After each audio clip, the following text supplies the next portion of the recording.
It's my great pleasure to sit here talking to the wonderful Julie Nathanson, who has been Maxis for a very long time. Hi, Julie. How are you today?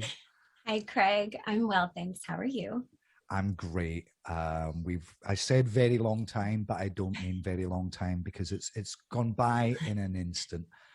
Well, also time moves differently, in the dark ether. So who knows anyway?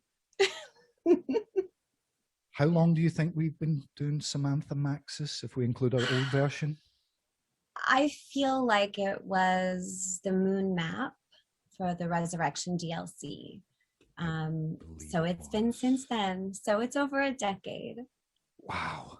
I can't believe we're both nearly 30 now. We were It's so young when we amazing. did that. We've both grown up with her. Definitely. And, speaking of growing up with her, obviously, Samantha Maxis in this game is a very different Samantha Maxis to the kind of, I don't want to say demonic child, but, she certainly had her issues, shall we say.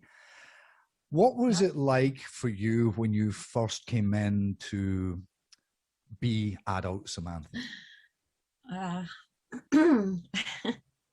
Let's see if I can get through this without crying, Craig. Um, the first session I had to come in as an adult Samantha Maxis, I did not know I was coming in to play an adult Samantha Maxis. All I knew was that I had a Samantha Maxis session and I was excited. I knew that the storyline had wrapped up, so I thought, oh, great, she's back. I wonder how. And that meant that Craig, I tend to sort of dress for the occasions. So I was sort of wearing my combat boots and like a little, like a girl dress and the things that I would do to sort of feel like my young Samantha. And I walked in and you said, guess what? She's an adult now. And I just about fell over. I was glad I had the combat boots on. I mean, obviously wardrobe is a really big part of this.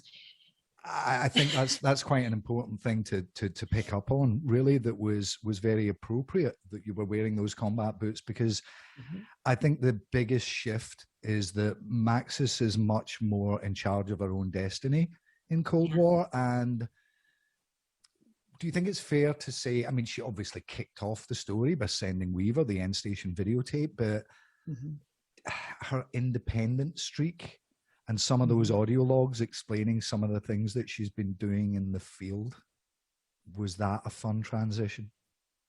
All of it was a fun transition. Yeah. I mean, getting to explore Samantha's independent side, she has been through, as all zombie players know, she's been through a lot. And she's had many iterations of how she has had agency in her life or lack thereof. And now as adult Samantha in this new time and space, we get to see her explore what could happen, things that I never imagined I would get to do as Samantha Maxis. And I feel very close to her. I always have. I think that's a really important one to pick up on, because particularly if you look back at Firebase C, that was the map where her desire to stay in the field, her independent streak, got her into a little bit of trouble, shall we say, particularly with Peck. Talk a little bit about what it was like doing these scenes, because I know, I remember, and you remember what I was like in those scenes, because it was a lot. It was a lot. Does it bother you not having any friends? Friends are overrated. They can't pay the bills.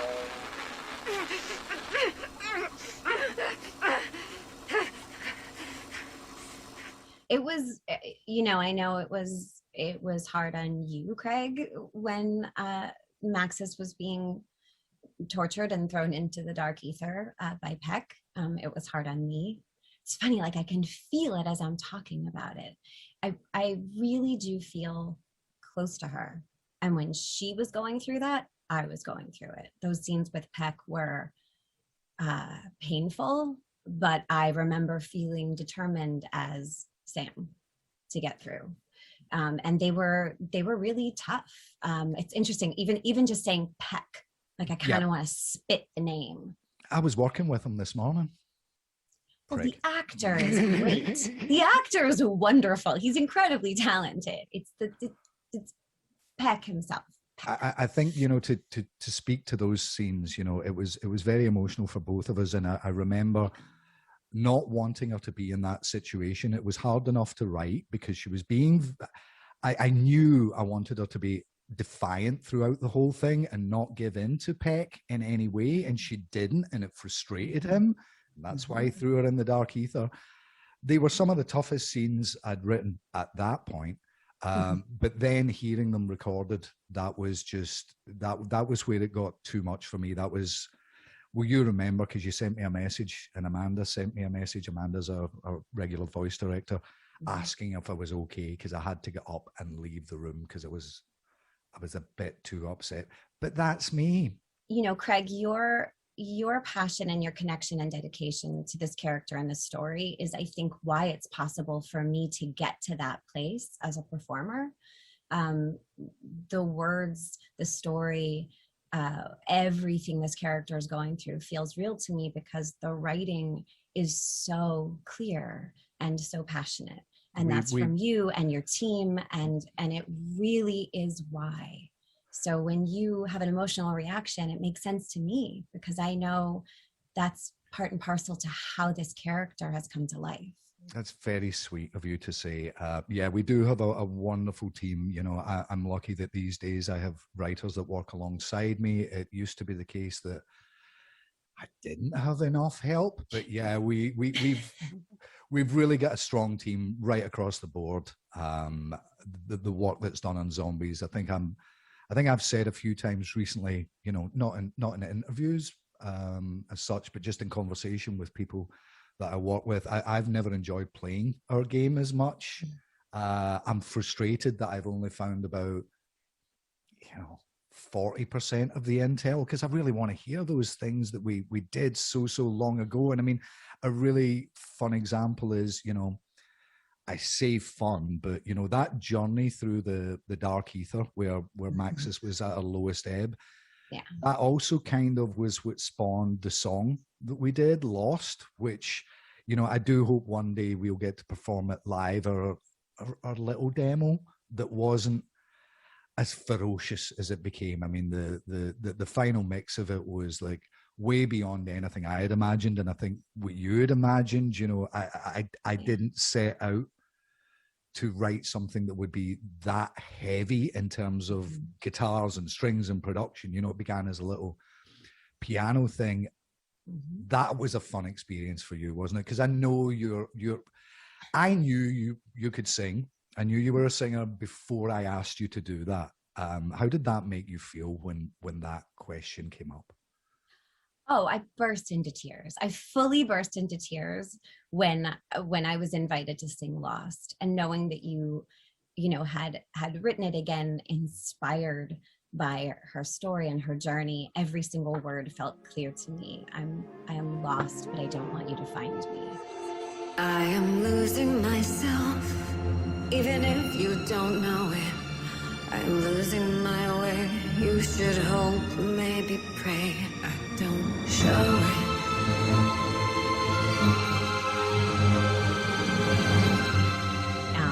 And that has such depth for me, having played Maxis for so long. To kind of jump off from that point, really, when Maxis got out of the dark ether and how other characters treated her, and that was kind of, I think, the first time that you'd got to play scenes with some of the supporting cast like Strauss and Carver and Gray. They were fun, weren't they? Well, yes, they were definitely fun, and fun is such a great word to talk about Maxis and her journey, because it's fun for me to interact at all, but for Maxis, she had been alone in the dark ether.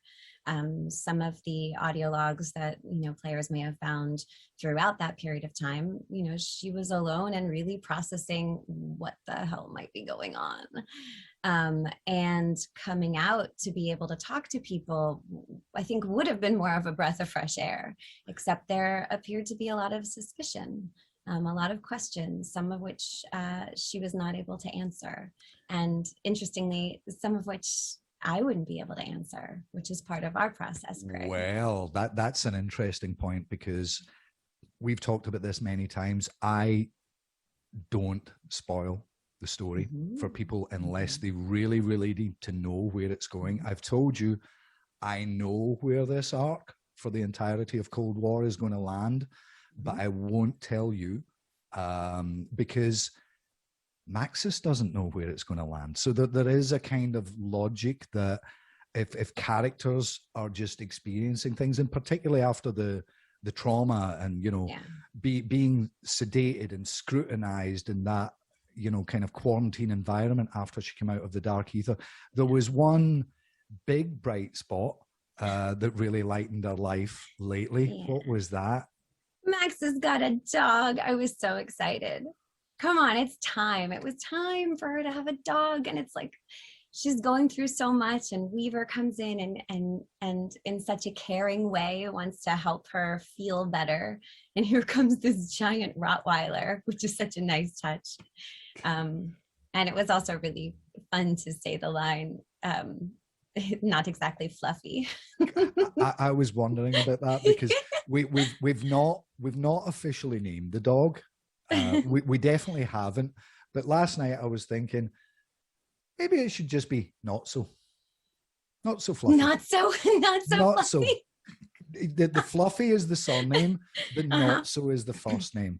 I don't know if we want to commit to that. That's not officially canon yet, and that's just me and Julie talking. But yeah, the dog, the introduction of the dog was really important, because we both love dogs. We both have our dogs. My dog's very old now. She did some very fine acting on those audio logs, because I recorded a lot of the dog sound effects to put into those audio logs, because I needed to ensure I get the right performance.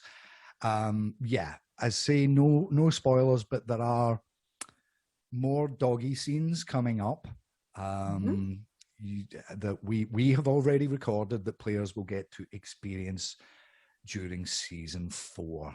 Speaking of season 4, you kind of set a cat amongst the pigeons, shall we say, by the fact that you and Ravenoff led the players on a little bit of a quest in Outbreak to destroy the reality inversion missiles, which you thought was entirely the right thing to do, but that's kind of got you in trouble again, isn't it? Yeah, and I'd rather not blame her independent streak. She's, the idea is she's wanting to do the right thing, and yeah, a little bit of going behind Weaver's back, and a little secret squirrel mission with Ravenoff and yeah, there's definitely setting some things in motion for the next chapter. Without spoiling anything, I think it'll pay off a little bit. It's I think I was saying something in one of the behind the scenes videos recently where I was like, a lot of things are going to change in a major way, and I think people are still waiting for that change to come. It's definitely season 4, and things shall never be the same again, as they say. That was my bad trailer voice. That wasn't bad. Can I have a B and a C? That was a great A take. Can I hear a B and a C? Things will never be the same again. Good. Okay. In a world where Julie is directing Craig, he tries very hard to keep his low, growly voice going. Okay, if you could try another one but not change the dialogue, that would be great. I'm sorry. We always mess with dialogue. We do.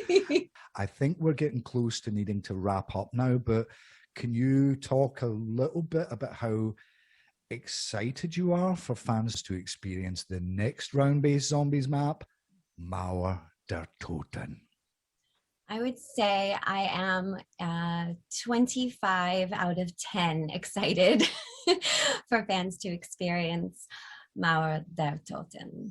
A lot of things that have been set up along the way are going to start to move a little faster, pushing us into, I think, a new adventure for this story. You can tell how carefully I want to speak about this because I so don't want to spoil anything. Exactly. But there's a lot coming, and I can't wait for the players to experience it. It was pretty cool to experience myself. I'll just say that.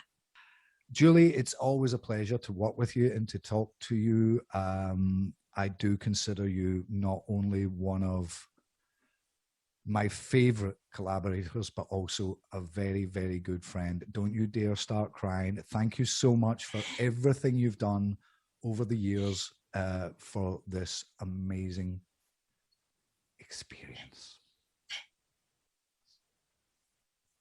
Thank you. I stopped myself from crying. The feeling is mutual.